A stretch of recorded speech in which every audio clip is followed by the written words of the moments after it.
సమానంగా కొలుస్తున్నటువంటి ఈ దేశంలో ఈ మధ్య కాలంలో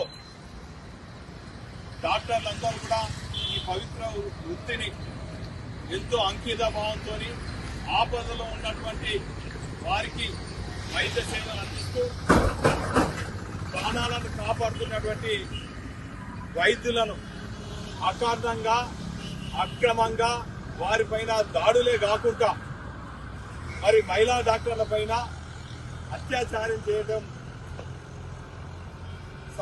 సమాజం అంతా కూడా సిగ్గుతోని తలంచుకోవాలని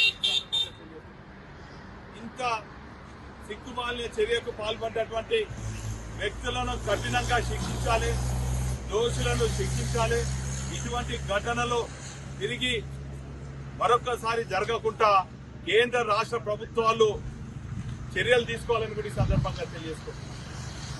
ఈ మధ్య కాలంలో కల్కత్తాలో జరిగినటువంటి సంఘటన ఎంతో బాధాకరం. ఆ మహిళా డాక్టర్ కుటుంబానికి మనమందరం కూడా అండగా ఉందాం.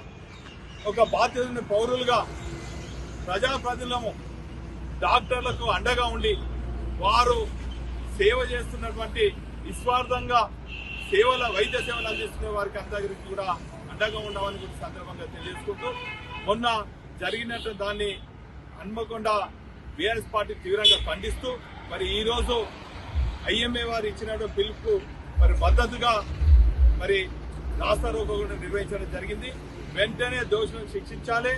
అదేవిధంగా ఇటువంటి సంఘటనలు జరగకుండా కేంద్ర రాష్ట్ర ప్రభుత్వాలు చర్యలు తీసుకోవాలని కూడా ఈ సందర్భంగా తెలియజేసుకుంటూ మా సంపూర్ణ మద్దతు డాక్టర్లు.